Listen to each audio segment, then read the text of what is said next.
ঘড়িতে এখন বাজে 1:32। নিশ্চয়ই সবাই ভাবছো এত রাতে আমরা কোথায় যাচ্ছি সবাই মিলে একসাথে। এই দেখো আমার শাশুড়ি ঘরে তালা লাগিয়ে দিচ্ছে।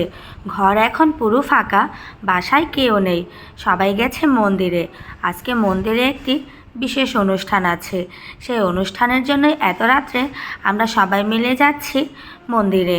মন্দিরে আজকে মুখা পরার অনুষ্ঠান আছে। মুখা পরার অনুষ্ঠান হচ্ছে শিবের মুখোশ পরে সবাই এসে মন্দিরের সামনে নাচবে। এখানে একটা বা দুইটা দল নয়, মোটামুটি অনেকগুলো দল এসে নাচানাচি করবে এক একটা মন্দির থেকে এসে। আমাদের বাড়ির পাশে নতুন করে একটি মন্দির হয়েছে, সেই মন্দিরেও মুখা পরার অনুষ্ঠান করা হচ্ছে। এই যে দেখো, উৎসকেও ঘুম থেকে উঠিয়ে নিয়ে এসেছি, আর এখন ঘড়িতে বাজে হচ্ছে প্রায় 2টার মতো। মোটামুটি পরিবারের সবাই একই সাথে বসে আছি চেয়ারে মুখা পরার অনুষ্ঠান দেখব বলে। শুধু পরিবারের সবাই নয়, মোটামুটি বলতে পারো পাড়ার সবাই একসাথে বসে আছি এই অনুষ্ঠানটি দেখার জন্য। খুব নিষ্ঠার সাথে সুষ্ঠুভাবে এই অনুষ্ঠানটি করা হয়। প্রায় 2টার দিকে প্রস্তুতি নেওয়া হচ্ছে অনুষ্ঠানের জন্য। আর দেখো আশেপাশে কত লোক বসে আছে। ঘড়িতে রাত কিন্তু বেড়েই যাচ্ছে। মোটামুটি এই অনুষ্ঠানটা হয় শেষ রাতের দিকে। আর এই যে মন্দিরের ভিতরে পর্দা দেয়া, এই পর্দার ভেতরেই সব কিছুর আয়োজন করা হচ্ছে। আর সন্ন্যাসীদের মুখে মুখা বাঁধা হচ্ছে। মুখা মানে মুখোশ, শিবের মুখোশ।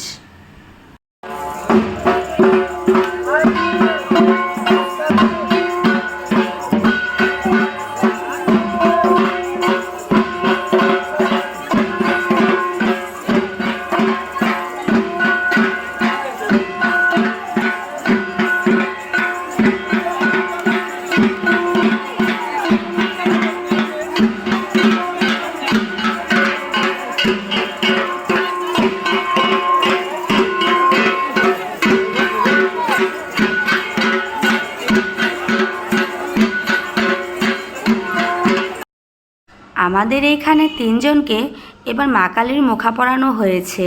এই মা কালীর মুখা পরানো লোকগুলো মন্দির প্রাঙ্গণে ঢাকের তালে তালে বেশ কিছুক্ষণ নাচতে থাকবে।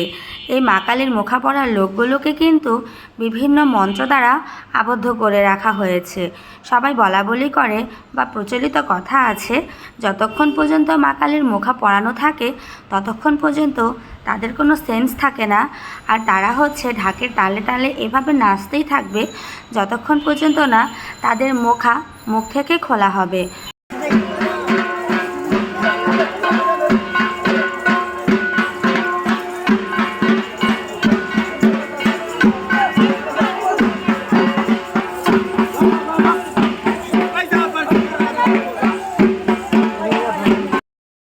প্রত্যেকটি মুখা পরা মানুষের সাথে একজন করে সন্ন্যাসী থাকবে।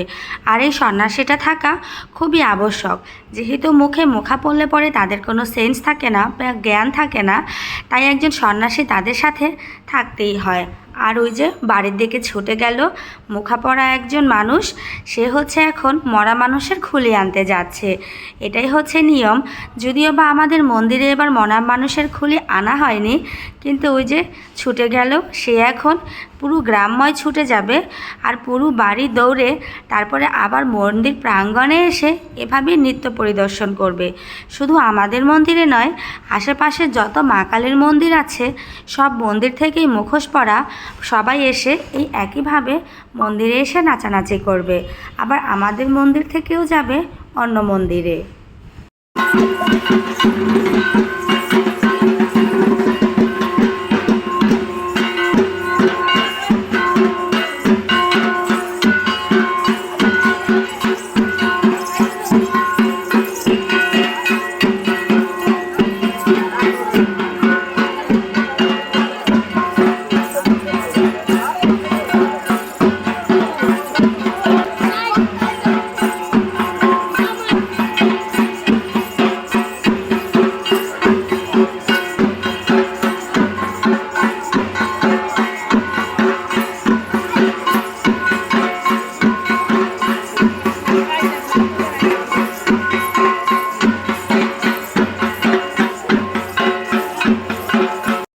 আমাদের মন্দির থেকে দুইজন মা কালীর মুখা পরা সন্ন্যাসী ছুটে গেল অন্য মন্দিরের দিকে।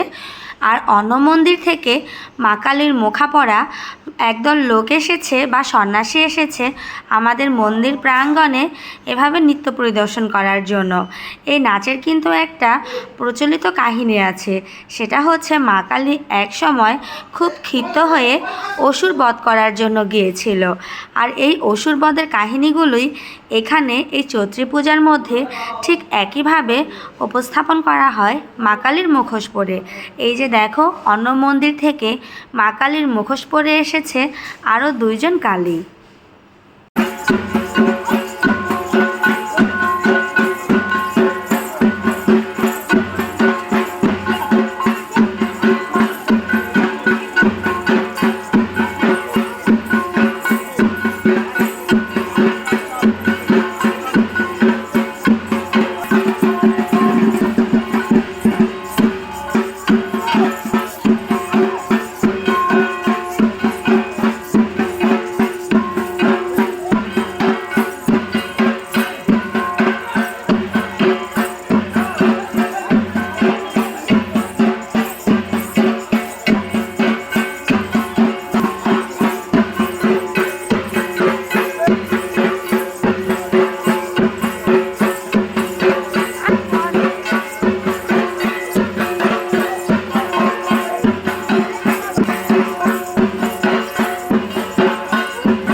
এই মুখা পরার অনুষ্ঠান হচ্ছে ঢাকের তালে তালে একই ছন্দে নৃত্য করে করে যুদ্ধ করা বা অসুর বিনাশ করা, অথবা বলতে পারো খারাপকে ধ্বংস করে ভালোকে সামনের দিকে এগিয়ে নিয়ে যাওয়া বা ভালোকে স্থাপন করা।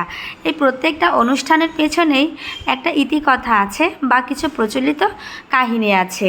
খুব ভালো লাগে এই ধরনের অনুষ্ঠানগুলো। আমি যদিও আমার জীবনে প্রথমবারই এই ধরনের অনুষ্ঠানগুলো দেখছি, আর দেখে প্রচুর এনজয় করেছি, সত্যি অসাধারণ। আর ওই যে দেখো, আরও একটা মন্দির থেকে কালী সেজে আবার এসেছে কতগুলো সন্ন্যাসী। শুধু মা কালীর মুখোশ পরা সন্ন্যাসী নয়, সে সাথে এসেছে মা কালীর চেলা। মা কালীর চেলা হচ্ছে যে যেভাবে পেরেছে, ভূত প্রেত যে যেভাবে পেরেছে সেজে সেজে এসেছে মা কালীর সাথে।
মা কালী অসুর বিনাশ করতে করতে বা শয়তানকে ধ্বংস করতে করতে এত পরিমাণে ক্ষিপ্ত হয়ে গেছে যে মা কালীকে এখন ঠান্ডা করার জন্য স্বয়ং শিবশম্ভু হাজির হয়েছে। এভাবে মুখা পড়া মা কালীকে দেখে আমার তো বারবার গায়ের লোম দাঁড়িয়ে যাচ্ছিল। আর দেখো, মা কালীর সাথে চলে এসেছে স্বয়ং শিবশম্ভু। সে এখন মা কালীকে ঠান্ডা করবে। আর এই মা কালীর সাথে যে স্বয়ং শিবশম্ভুকে দেখতে পাচ্ছ, এই শিবটা কিন্তু আমাদের মন্দির থেকে নয়, অন্য মন্দির থেকে সাজিয়ে আনা হয়েছে। আর কি সুন্দর মা কালীর মুখা পরা লোকগুলো নৃত্যের তালে তালে, ঢাকের তালে তালে পা মিলিয়ে, ছন্দ মিলিয়ে মিলিয়ে নাচছে।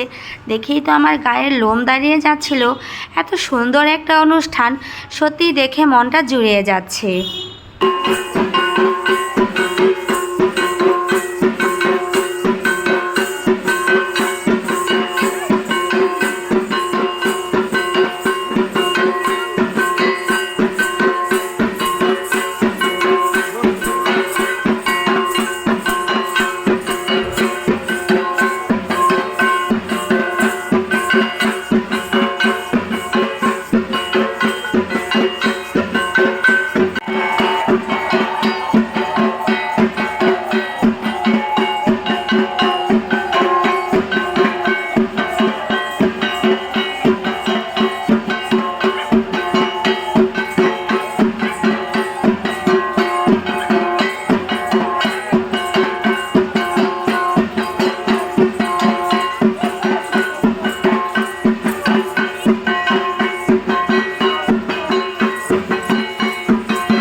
মা কালী যখন অসুর বিনাশ করতে করতে অনেক বেশি ক্ষিপ্ত, তখন মা কালীকে ঠান্ডা করার জন্য স্বয়ং শিবশম্ভু এভাবে পথের মাঝখানে শুয়ে থাকে। আর মা কালী নাচতে নাচতে এসে অসুর বিনাশ করতে করতে একসময় শিবশম্ভুর বুকে পা দেয়। তখন নিচের দিকে তাকিয়ে দেখে মা কালী যে সে তার স্বামীর বুকে পা দিয়ে আছে। আর ঠিক তখনই মা কালী তার জিভ বের করে দেয়। আর ঠিক এইভাবেই মা কালী ঠান্ডা হয়ে যায়। ঠিক তারপর থেকেই মা কালীর জিভ সবসময় বের করা থাকে। আর দেখো, এই তত্ত্বকথা শোনার সাথে সাথেই আরও একটি দল চলে এসেছে ঠিক অন্য একটি মন্দির থেকে। আর এই যে সবথেকে ইন্টারেস্টিং যেটা বিষয়, সেটা হচ্ছে এই ভিক্ষুকটাকে দেখে এত মজা লেগেছে আমার। আর এই দলটা হচ্ছে ছোট্ট বাচ্চাদের দল। ছোট্ট কালী, ছোট্ট সন্ন্যাসী, ছোট্ট ভিক্ষুক, সব কিছুই ছোট ছোট। সত্যিই ভীষণ ভালো লেগেছিল। আর পুরো অনুষ্ঠানটা এত বেশি এনজয় করেছি আমি, আমার ভীষণ ভালো লেগেছে। আর এদিকে কিন্তু রাত বেড়েই যাচ্ছে। ঘড়িতে তখন বাজে হচ্ছে 4টার মতো। পুরো টানা 2 ঘন্টা অনুষ্ঠানটা হচ্ছে। কিন্তু বিশ্বাস করো, একবার অনুষ্ঠানটা দেখে আমার একবারের জন্য একদমই বোরিং লাগেনি। এত আনন্দ করেছি অনুষ্ঠানটা দেখে যে কি বলবো।